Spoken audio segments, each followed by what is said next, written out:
Well, hello, everybody, and welcome. Thank you for joining us today for our second special Women Heart Father's Day live event. I'm Selena Gore, the CEO of Women Heart, and I'm so pleased to be having this conversation. Today, I'm excited because we're going to talk about a little bit more about how support plays a role in living with heart disease.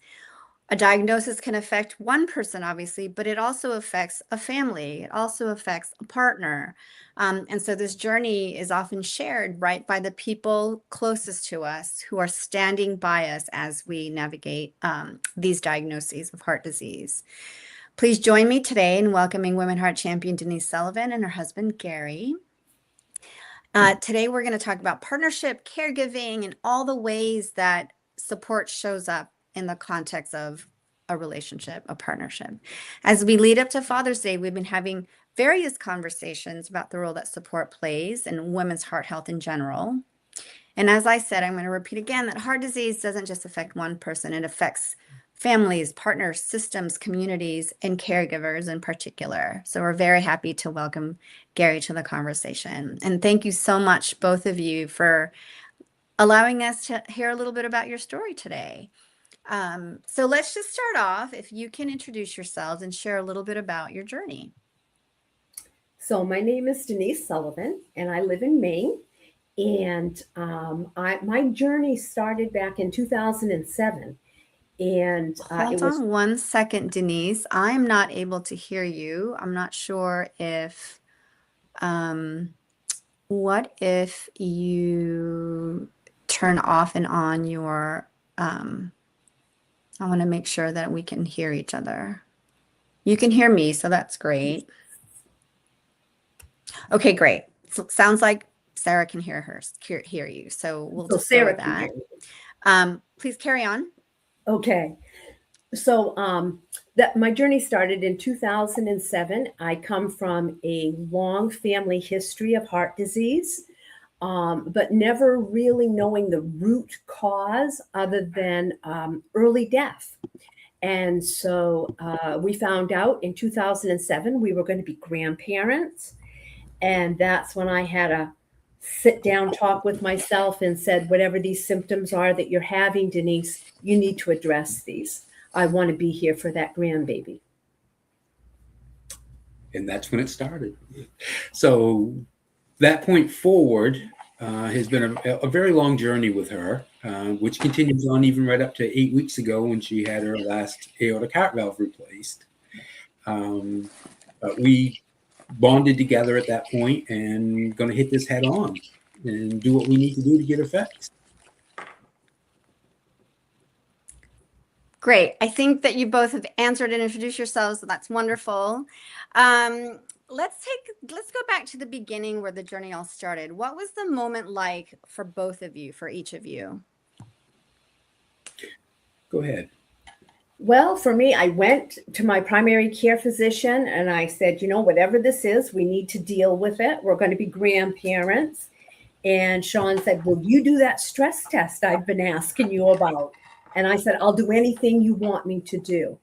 And within a week, I was in the hospital waiting to have open heart surgery because the thoracic surgeon said, when I send people like you home, Denise, they die. If I can get you a bed, will you go, be admitted and stay there until we can do your surgery?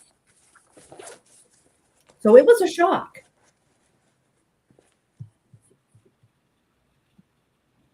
What Um, At this point.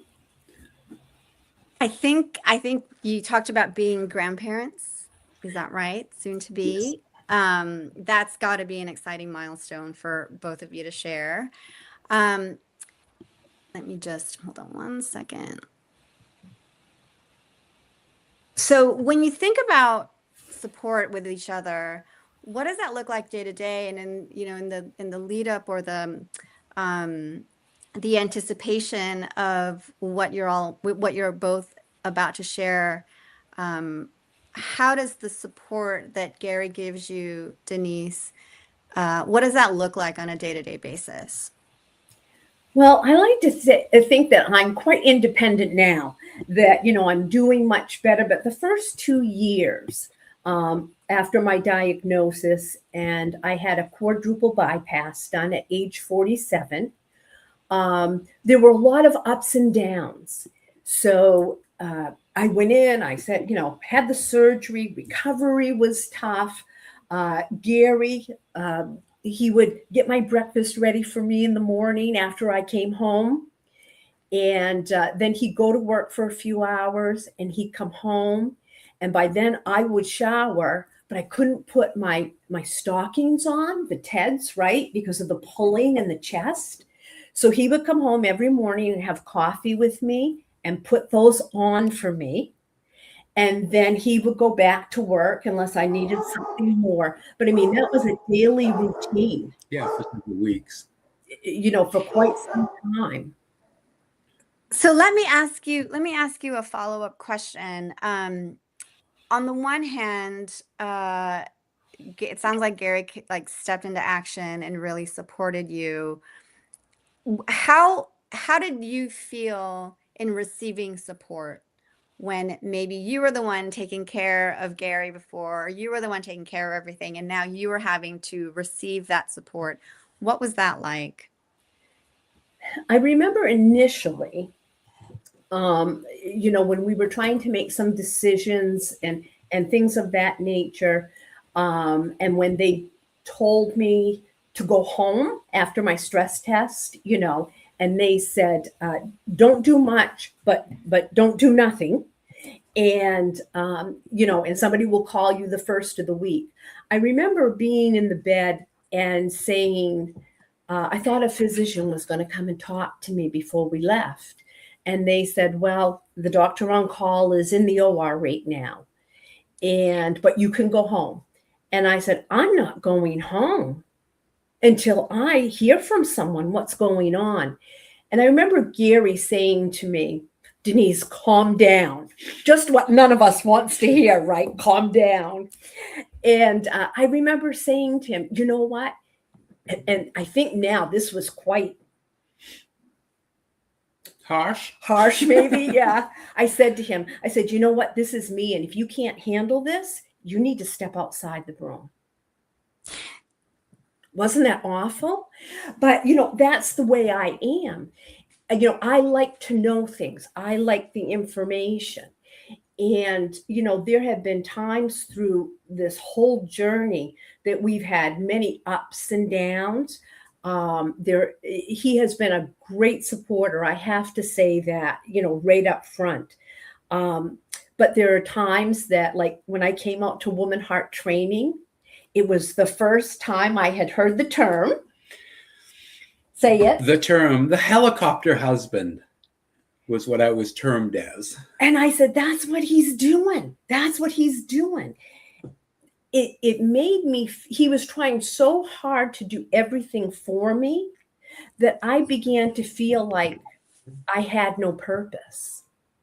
Even the things that I could do at home after my surgery, it was like,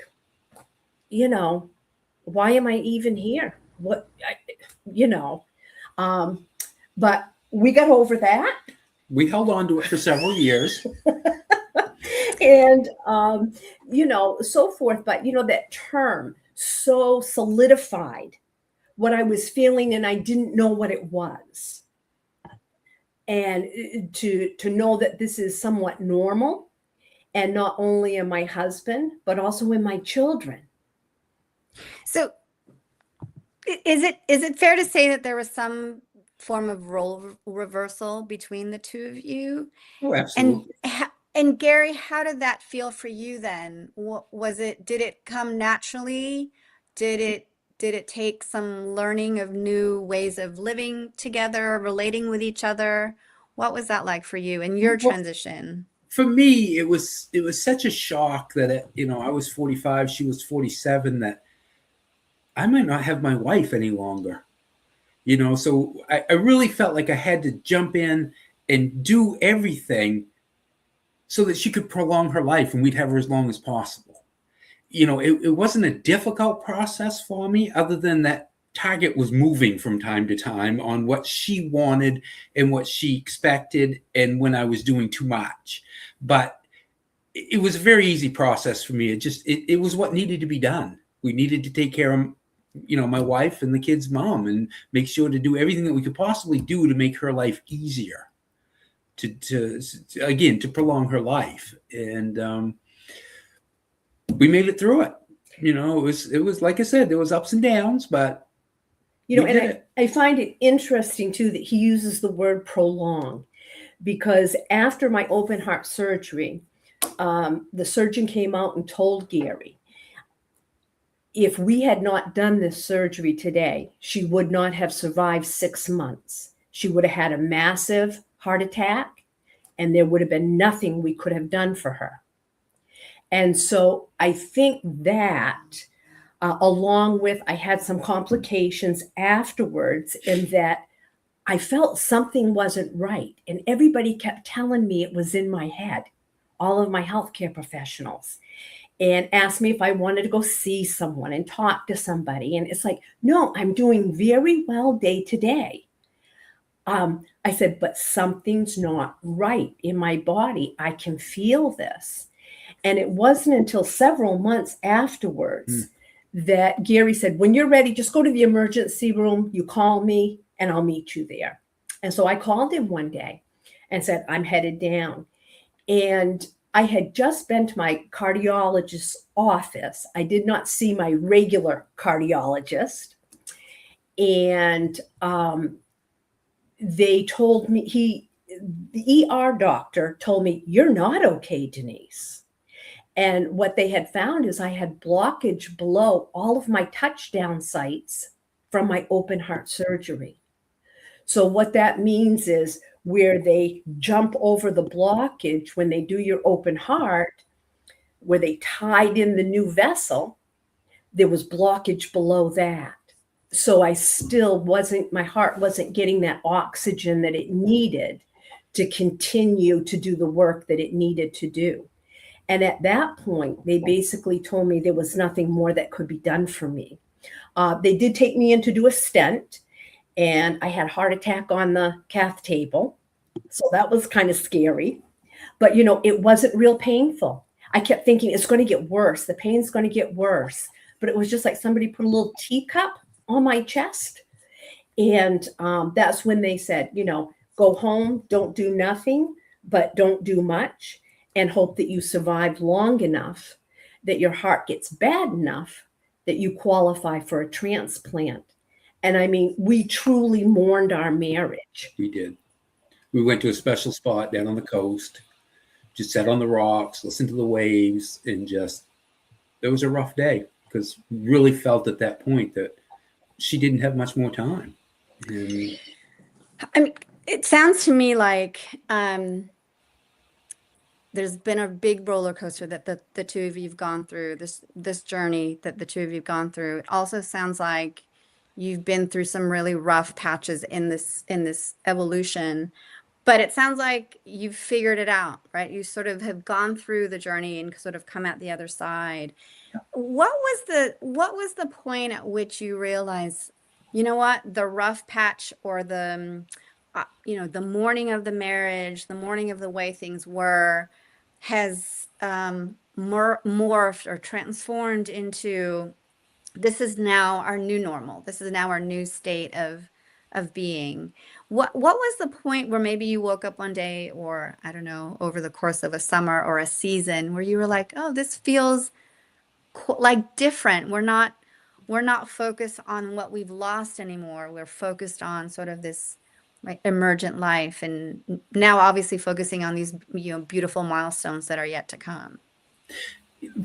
There was a point where up here in Bangor that they really had kind of given up on her, the cardiologist up here, and that was when they, like I said, she was saying that they sent her home, and she put her foot down and said to the doctor, if I was your daughter or your mother or your wife, you would get me to Boston, Massachusetts, down in Brigham and Women's, where they've been phenomenal. And we made an appointment down there, and she could probably tell this better than I am, but I'm going for it. We met with a Dr. Eisenhower. He truly at that point in our life, gave her life back. He told her, when we got there, his interview started off with, I haven't even looked at your chart. I want to talk to you and get your story before I look at your chart and see what the medical world is saying about your condition. And he really gave her life back, because he said, you're doing fine, even though everybody's telling you don't have, you've got these blockages and you've got this and you've got that. You're doing fine. You're functioning every day. You're getting by and doing everything that you can possibly do. Go home, live your life.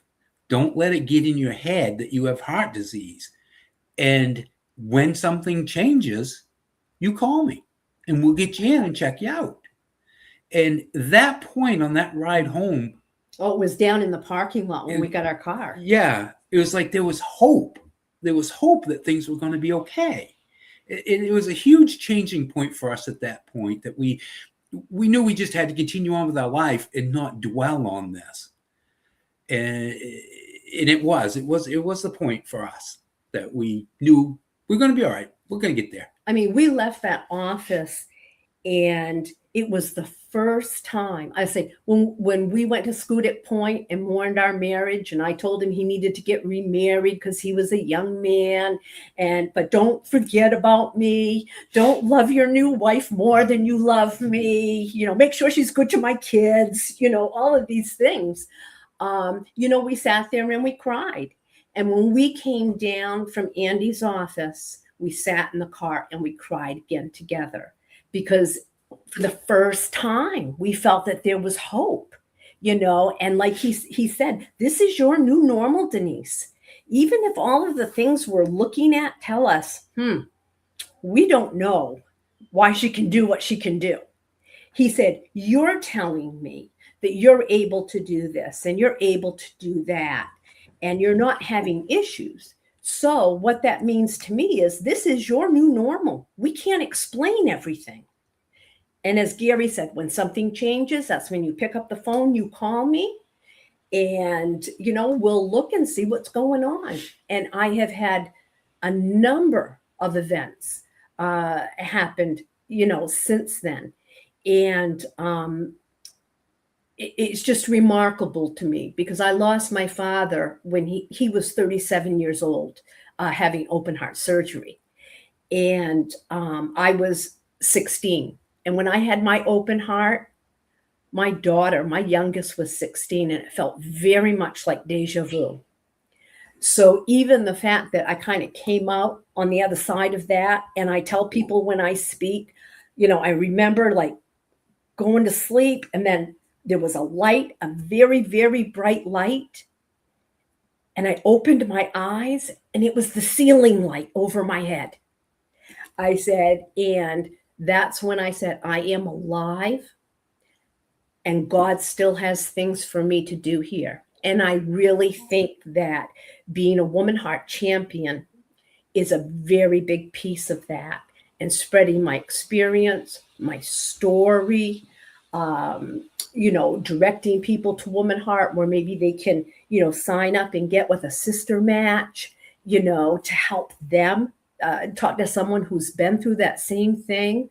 I remember the first time I was chosen to go to advocacy down in Washington, D.C., I truly looked up in the sky and said, Dad, this is for you.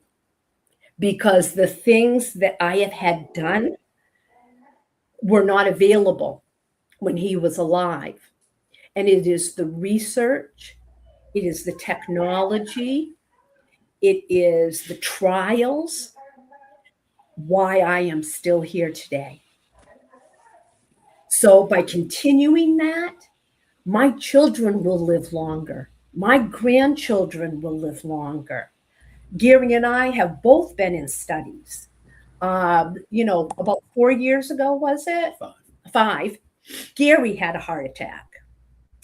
And so that was quite an epiphany. We changed roles, right? I left the hospital. He was still there. I came home. I walked through the same door that he had walked through before.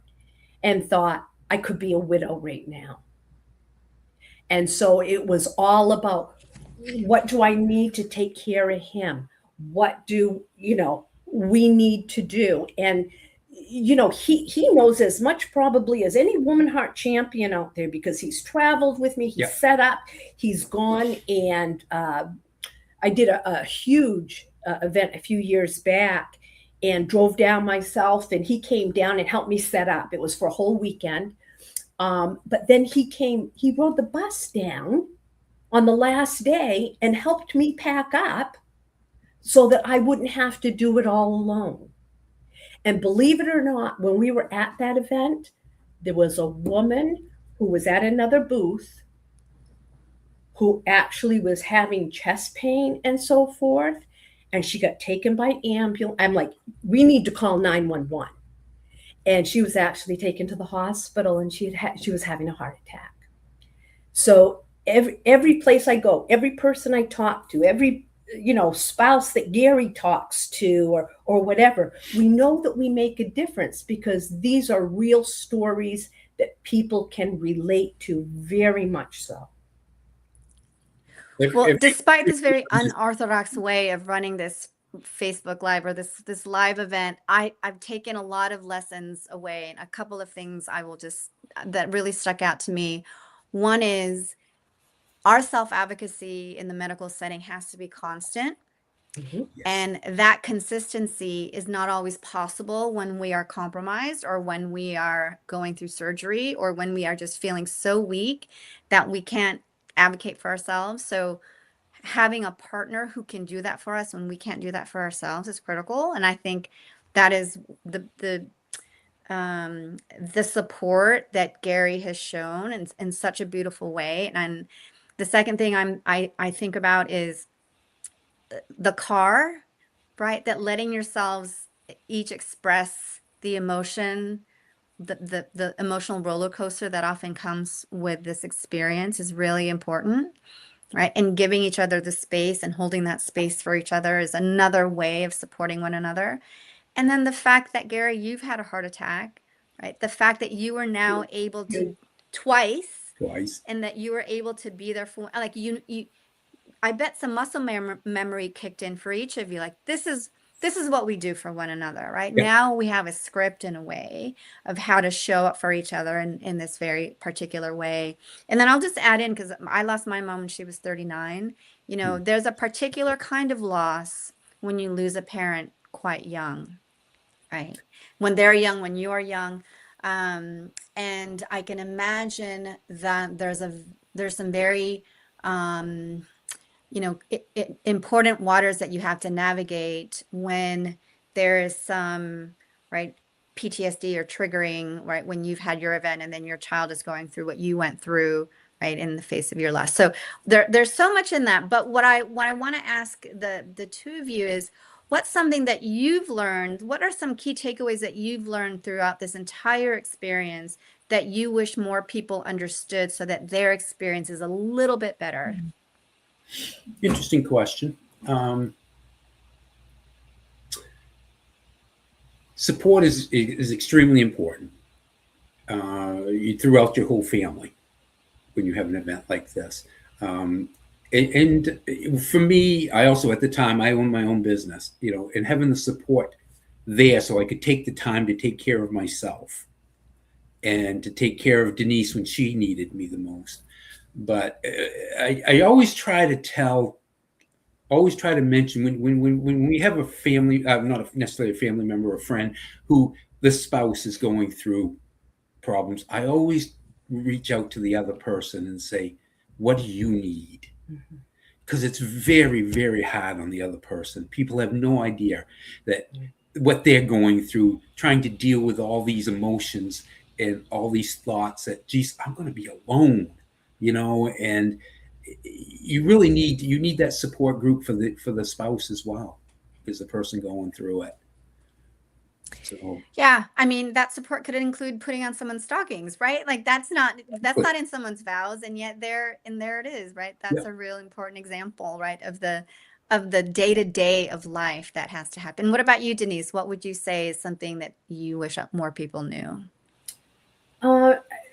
one thing that I believe in so strongly is make sure you, and I know it can be difficult for people depending on their demographics and what there is for healthcare in their area, but don't settle. Don't settle.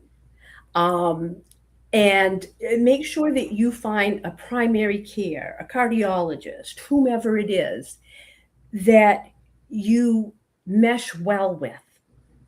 You know, I hear people say all the time, I've been going, and not just necessarily cardiologists, but, you know, I've been going to so and so for 12 years and I don't like going to them. I'm like, why don't you find somebody else?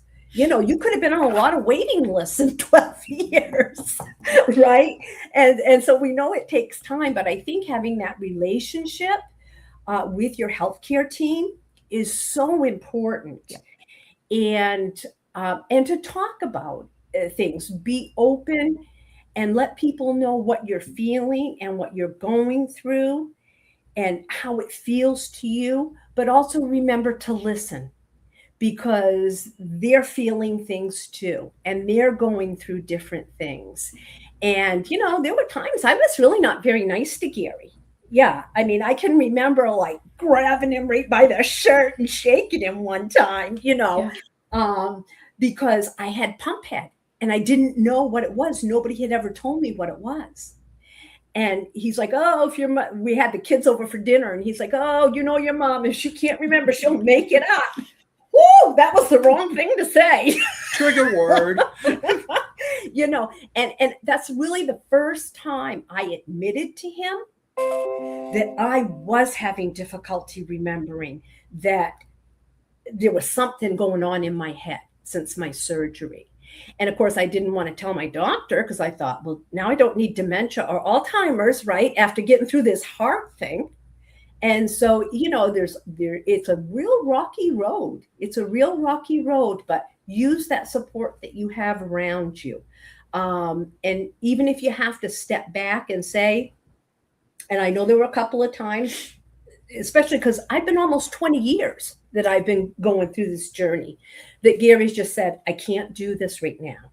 There's only been a few. Very few. Very few. I remember one day after she'd had her initial surgery, her open heart surgery, it been back and forth and in and out of the hospital well over a dozen times. And I just remember one day I had to call our oldest daughter and say, Danielle, I need your help.